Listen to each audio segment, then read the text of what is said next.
அஸ்ஸலாமு அலைக்கும். Welcome to Hakeema's gallery. இன்றைக்கி நம்ம பார்க்க போகிறது கலர்ஃபுல் கேக்கான குவ்வை எப்படி செய்யலாங்கிறத பார்க்கலாம். இது ஈதுக்கு நாங்கள் செய்கிற டிஷ் இது. அப்போ என்னால் அப்லோட் பண்ண முடியல. ஸோ இன்றைக்கி உங்களோட இந்த டிஷ் நான் ஷேர் பண்ணிக்க விரும்புகிறேன். வாங்க இந்த டிஷ் எப்படி பண்ணலாங்கிறத பார்க்கலாம்.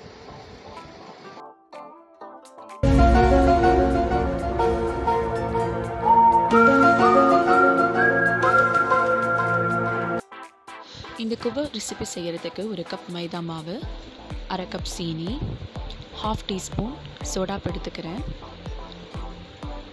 ஒரு முட்டை எடுத்துக்கிறேன், அரை மூடி தேங்காய் எடுத்துக்கிறேன். இந்த அரை மூடி தேங்காவை நம்ம கீறிட்டு தேங்காய் பாலை நம்ம எடுத்துக்க போகிறோம். இது கூடவே 2 ட்ராப்ஸ் அளவுக்கு வெண்ணிலா எசன்ஸ் எடுத்துக்க போகிறேன். வெண்ணிலா எசன்ஸ் உங்களுக்கு பிடிக்கல அப்படின்னா இந்த ஃப்ளேவரை நீங்கள் ஸ்டாப் பண்ணிக்கலாம். முதல்ல நம்ம ஒரு மிக்ஸி ஜாரில் தேங்காவை கீறி தேங்காய் பால் எடுத்துக்க போகிறோம். இப்போ ஒரு பவுலில் நம்ம வச்சுருக்கக்கூடிய ஒவ்வொரு இன்க்ரீடியன்ஸாக நம்ம சேர்த்துக்கலாம். மைதா சேர்த்துக்கிட்டேன். இது கூட 1/2 கப் சீனியை நம்ம சேர்த்துக்க போகிறோம். முட்டை உடைச்சி ஊற்றிக்கலாம். இது கூட கொஞ்சமாக உப்பு சேர்த்துக்கிறேன். நம்ம எப்போவுமே ஸ்வீட்ஸ் பண்ணும்போது கொஞ்சமாக நம்ம உப்பு சேர்த்துக்கிட்டோம்னா அந்த ஸ்வீட்ஸ் அதை எடுத்து காட்டும். இது கூட நம்ம சோடா சேர்த்துக்கலாம். இப்போ 2 ட்ராப் அளவுக்கு வெனிலா எசன்ஸும் இது கூட நம்ம ஆட் பண்ணிக்க போகிறோம். இப்போ நான் தேங்காய் பால் எடுத்து வச்சுருக்கேன் இல்லையா, அதையும் இது கூட கொஞ்சம் கொஞ்சமாக நம்ம ஆட் பண்ணி இதை ஒரு திக் பேட்டராக நம்ம ரெடி பண்ணிக்கலாம்.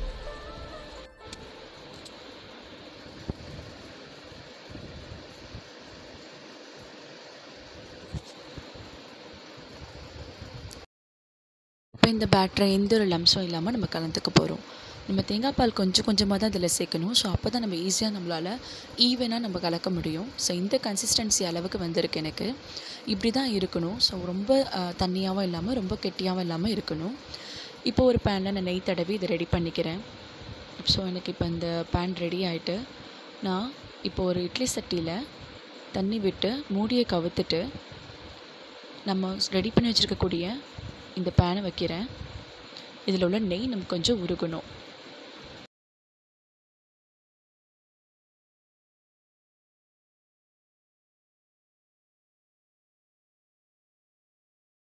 நம்ம இப்போ ஒரு பவுல் எடுத்து அதில் நம்ம கலந்து வச்சுக்கக்கூடிய இந்த பேட்டரை ஒரு குழிக்கரண்டி அளவுக்கு நான் எடுத்துக்கிறேன்.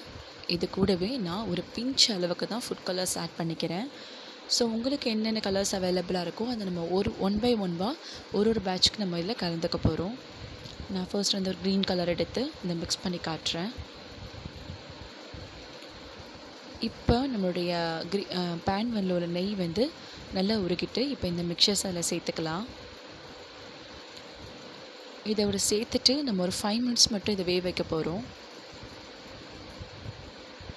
ஸோ ஆஃப்டர் 5 மினிட்ஸ் அது இந்த அளவுக்கு வெந்திருக்கும். அதை நம்ம செக் பண்ணுறதுக்கு ஒரு நைஃப் வச்சு நம்ம செக் பண்ணி பார்த்தோம்னா அது வெந்திருக்கா இல்லைன்னு நமக்கு தெரிஞ்சிடும். ஸோ நைஃப்பில் எதுவுமே ஒட்டலை, கிளியராக இருக்குது. ஸோ இப்போ நான் நெக்ஸ்ட் பேட்சை கலந்து இது கூட ஆட் பண்ணிக்க போகிறேன். நெக்ஸ்ட் பேட்ச் சேர்க்கறதுக்கு முன்னாடி நம்ம வேக செய்ததுக்கு மேலே கொஞ்சமாக நெய் தடவிட்டு அடுத்த பேட்சை நம்ம சேர்த்துக்கலாம். செகண்ட் பேட்ச் சேர்த்ததோட அதை ஈவனாக்கி அதுக்கப்புறம் அதை மூடி போட்டு வேக வச்சுக்கலாம். நான் நம்மளுடைய செகண்ட் பேட்சும் ரெடி ஆகிட்டு ஸோ இதை செக் பண்ணிட்டேன். நெக்ஸ்ட்டு தேர்ட் பேட்சை நம்ம ரெடி பண்ணி சேர்த்துக்கலாம். ஸோ ஒவ்வொரு தடவை நம்ம அடுத்தடுத்த பேட்ச் சேர்க்கும் போது கொஞ்சமாக நம்ம நெய் விட்டுக்கிட்டே இருந்தால் தான் ஈவனாக அந்த லேயர் நமக்கு பிரிஞ்சு பிரிஞ்சு வரும். ஒவ்வொரு லேயரும் நல்லபடியாக வெந்திருக்கும்.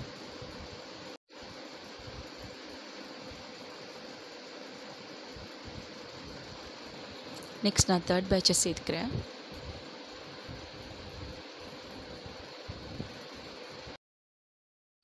இது மாதிரி நான் 5 or 6 லேயர்ஸ் கலர்ஸ் ரெடி பண்ணிக்கிட்டு ஒரு பேட்சாக நான் நெய் தடவி தடவி எடுத்துக்கிட்டேன். ஸோ இப்போ என்னுடைய லாஸ்ட் இதில் இருக்கும். அவ்வளோதான், குவ்வை ரெடி ஆகிட்டு. இதில் நான் ஒரு டிசைன்ஸ் கொடுக்கறதுக்காண்டி லாஸ்ட் லேயரில் கொஞ்சமாக வேறொரு கலர்ஸ் இதை ஆட் பண்ணி இது மாதிரி ஒரு டிசைன்ஸ் கொடுத்துருக்கேன். உங்களுக்கு விருப்பம் இருந்தால் இதே மாதிரி டிசைன்ஸ் நீங்கள் கொடுத்துக்கலாம். ஸோ நல்ல விதமாக பர்ஃபெக்டாக இந்த ரெசிபி ரெடி ஆகிட்டு நம்மளுடைய குப்பை ரெசிபி சூப்பராக ரெடி ஆயிட்டு. இது செய்யறதுக்கு கொஞ்சம் டைம் எடுத்தால் கூட இந்த ரெசிபி செம்மையாக வரும். இது நான் ஆறுனதுக்கு அப்புறம் காட்டுறேன். ஸோ இந்த மாதிரி லேயராக அழகாக கலர்ஃபுல்லாக இந்த கேக் ரெடி ஆயிட்டு. இது நம்ம இடையில நெய் தடவினதுனால அழகாக ஒவ்வொரு லேயராக நம்ம இதை பிரித்து எடுக்கலாம். குழந்தைங்களுக்கு இது ரொம்ப பிடிச்ச டிஷ்ஷாக இருக்கும், கலர்ஃபுல்லாக இருக்கிறதுனால. ஸோ கண்டிப்பாக வீட்டில் இது செஞ்சு பாருங்கள். இந்த ரெசிபி எப்படி இருக்குன்னு சொல்லிட்டு மறக்காமல் கமெண்ட் செக்ஷனில் கமெண்ட் பண்ணுங்கள்.